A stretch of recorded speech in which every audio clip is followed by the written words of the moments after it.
আসসালামু আলাইকুম বন্ধুরা।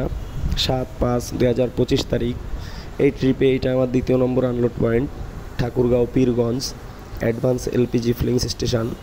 তো এই পাম্পটিতে আমি আগে পরে অনেকবারই আনলোড করছি, আজকেও আবার আসলাম, এখানের অর্ডার আছে।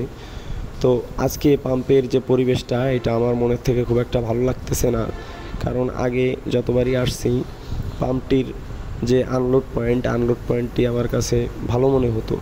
যদিও জায়গা কম, স্বল্পতা, তারপরও আনলোড পয়েন্টটি মোটামুটি শক্ত জায়গা ছিল।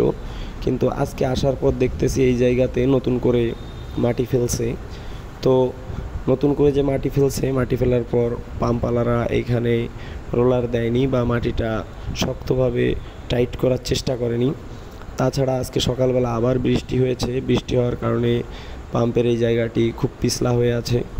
কিন্তু পিছলা হলেও কিছু করার নিয়ে নাই, কারণ এই জায়গাতে আমাকে আনলোড করতে হবে, যেহেতু এই পাম্পের ডেলিভারি চালান আমার কাছে আছে এবং তারা অর্ডার করছে। যদিও এটা তাদের ভুল, যেহেতু তারা অর্ডার করছে গাড়ি আসবে, সেহেতু তারা মাটিটা আরও একদিন পরে ফেলতে পারতো। তো এক পর্যায়ে চেষ্টা করতে করতে গাড়িটি আমি ব্যাকে দিলে এইখানে মাটিতে ফেসে যায়। পরবর্তীতে অনেক চেষ্টা করি, কিন্তু গাড়িটি উঠাতে পারি না। সেই জন্য দুইটা পাওয়ার টিলার সংবাদ দেই। সারাদিন অনেক কষ্ট করছিলাম, অনেক কষ্ট করার পরও যখন শেষবেলায় ক্লান্ত হয়ে পড়ি, তখন পাওয়ার টিলার দুইটিকে সংবাদ দেই এবং তারা আসে গাড়িটি তোলার জন্য এসে তারা প্রথম গাড়িটি পিছন দিক থেকে ওঠানোর চেষ্টা করে এবং ওয়্যার নিয়ে আসে। তো ওয়্যারটা যদিও একটু চিকুন ছিল, এটা আমার দেখে মনের থেকে খুব একটা ভালো মনে হচ্ছিল না, কিন্তু পাওয়ার টিলারের এই ভাইটি আমাকে বলল যে আপনি নিঃসন্দেহে থাকেন, ইনশাল্লাহ আপনার গাড়ি এখান থেকে আমরা তুলে দিয়ে তারপর যাব। চাকাটা খুব একটা মাটির ভেতর ডাবেনি, কিন্তু সবচেয়ে বড় সমস্যা হলো প্রাইম মুভারের আমার যে দুই চাকায় শক্তি পায়, সেই চাকা দুইটি জায়গায় ঘুরতেছিল। ওই চাকাটি জায়গার ঘোরার কারণে গাড়িটি ওঠাতে ব্যর্থ হই। যদি সামান্য একটু এই বাম সাইডের চাকাটি যদি সামান্য একটু শক্ত থাকতো তাহলে হয়তো উঠে যেত, কিন্তু অনেক চেষ্টা করার পরও আমি ওঠাতে পারিনি। পরবর্তীতে এই এলাকার অনেক লোকজন চলে আসে গাড়ির কাছে, ওনারাও আমার কাজে অনেক সহযোগিতা করে। আর এইখানে যে লোকগুলো আসছিল, এনাদের মন মানসিকতা আলহামদুলিল্লাহ অনেক ভালো, কারণ এইখানে যারাই আসতেছিল তারাই আমার গাড়ি তোলার জন্য নিজের কাজ মনে করে কাজে হাত দিচ্ছিল। এই যে পাওয়ার টিলারের চাকাটি জায়গায় ঘুরতেছে, যে পাওয়ার টিলার দুইটি গাড়ি তোলার জন্য আনা হয়, তারা প্রথম পেছন দিক থেকে চেষ্টা করে, কিন্তু পেছন দিক থেকে তুলতে ব্যর্থ হয়। সেই জন্য আবার তারা গাড়ি দুইটি ঘুরিয়ে সামনের দিকে তোলার চেষ্টা করতেছে। তো পাওয়ার টিলারের চাকাও জায়গায় ঘুরতেছে, দেখেন আসলে জায়গাটা অতিরিক্ত পিছলা, যে কারণে এই সমস্যাটা হয়েছে।